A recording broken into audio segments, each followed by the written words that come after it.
I'd like to introduce you to Nonie White, who is a leading authority on authentic female leadership and co-author of groundbreaking research, The True Cost of Female Entrepreneurship, featured in Forbes, no less. Wow. She's passionate about challenging the hustle harder mentality and showing ambitious women how to step into vibrant, sustainable leadership that transforms both their businesses and their lives. Her talk really gives us all food for thought, so let's enjoy from hustling to thriving and join me in clapping her onto the stage. Yes! Hello, everyone. Thank you for being here. It's lovely to see you. When I've been preparing this talk, it has made me realise that it is enormously important for me as much as it is for you. Because I believe that the women in this room have the power to start a movement that redefines what successful leadership looks like and creates vibrant leadership instead, that's full of energy and life. We need to stop trying to fit into systems that aren't built for us, and we need to start to create our own that actually allow us to thrive in life and in work. So picture this with me. It's a Tuesday, it's 9 o'clock, and the house is finally quiet. So everything's put away, all the surfaces are wiped, and the sofa's looking really inviting. But you're not going to sit on the sofa because you have so much work left to do. So you open up your laptop, and you're sitting there, and you cannot stop thinking, why is this so hard? Why am I so exhausted? Surely not everyone feels like this. Does that sound familiar to anyone? Yeah, okay, me too. So here's what I've discovered after working with female entrepreneurs for 10 years now and recently co-authoring a report called The True Cost of Female Entrepreneurship that was featured in Forbes and Startup magazine, all of those sorts of things. Thank you. We are not failing. You're not failing. I'm not failing. It's the system that's failing us. The entrepreneurial ecosystem is 98% skewed against women. So for every £1 invested in a founder in the UK, it's less than 2 pence goes to female entrepreneurs. Last year it was 1.8 pence. So if you add to that the lack of support and the fact that on average we do about 75% of the domestic and caring load, it's simple. We have to do so much more with so much less. And here's the key point. You cannot outwork inequality. You can't out-hustle inequality. And what I've discovered is that the women who are truly thriving, they're not trying to. They've said no to the status quo, and they're working completely differently. I'm going to take you back now 6 years. I was that woman working at 9 p.m. I was also that woman who was working at 5 a.m. at weekends and any hour that I could grab. I had 2 small children, a husband who was away for work most of the time, and I was single-handedly trying to do everything while trying to do justice to my startup vision. I thought that sheer determination and grit was my way through. And the harder I found it, the harder I dug my heels in. I thought that this was the cost of success. You just had to push harder. But here's what not many people talk about. That approach threatened my marriage, threatened my finances, threatened my stability, and it nearly broke me. Fast forward now, I am a certified positive psychology practitioner, an executive coach, I'm a Forbes featured researcher, and I've discovered that the women who are truly thriving, they're not trying to push harder. They're not trying to work harder. They're working completely differently. So today, I want to share with you 3 keys for thriving so you can thrive like those ladies as well. And the first one is to acknowledge that you are a human.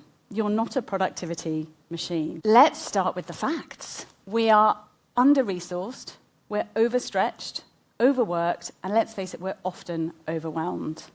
So the brutal reality is that 83% of female entrepreneurs report high stress, and 73% said they have constant anxiety.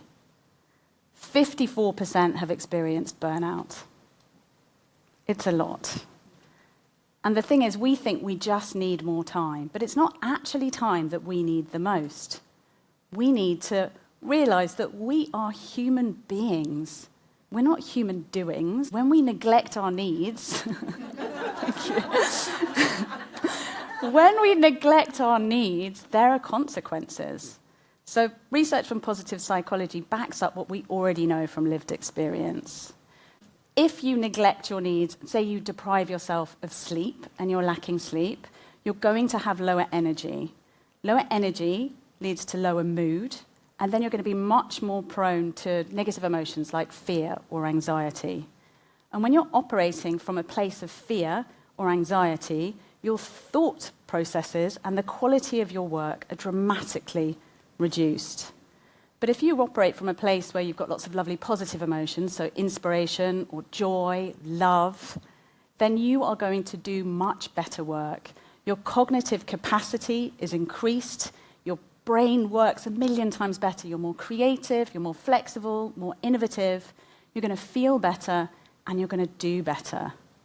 So it's really in our interest to ask, what is it that we need to feel well? Is it that we need to go for a walk outside? Do we need more sleep? Do we need some support? Because when we pay attention to our needs, absolutely everything improves. And that takes me on to key number 2.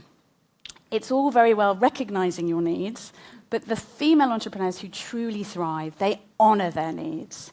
They really prioritize them. And in the research that we did, we spoke to nearly 250 female entrepreneurs, and we found that the ones that were flourishing prioritized health and fitness, they prioritized making joy a priority, they prioritized getting support, with support from coaches being the most impactful, followed by peers and mentors.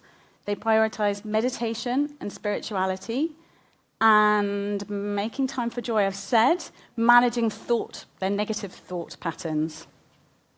Because something remarkable happens when you truly prioritize your needs. Not only do you feel better, you connect better with others too, and you do better.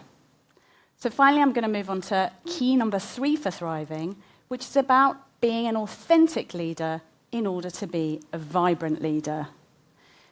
This is what so many leadership development programs get wrong, because they teach you to try and be like someone else. But when we're wearing a mask, we're not wholly present, especially if it's a man's mask, let's say. So you're not wholly present, your mind's really noisy, it's busy, you're second-guessing yourself, you're doubting yourself, so you're not connecting properly to yourself, and you can't connect properly to other people. But what we know from positive psychology is everything works better when you connect to your authentic self. So leaders who have unshakable confidence, they've done the deep work. They really understand themselves at their core.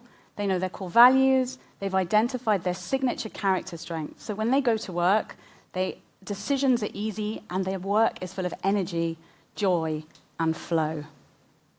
So what does this all mean? It means being a female entrepreneur is really hard, but I'm sure you didn't need me to tell you that. And there are some women who are flourishing. And hopefully I've given you some insights into how they're doing that. As for the rest of us, well, we've potentially got some work to do. Because we can't be vibrant leaders if we're exhausted. And we're not going to make massive positive impact on the world if we're burning out. So we need to replace our default ways of living and working with new ones that allow us to live and work by design. So my challenge for you is to choose one of these 3 keys and start there this week. So maybe you want better boundaries, or perhaps you would like some more support, you need some more support. Or maybe it's a case of working out when you're most energized in your week and doing more of that.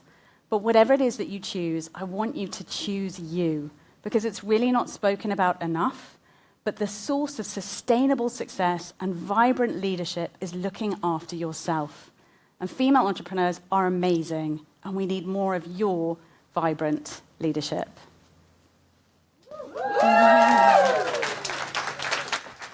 Congratulations.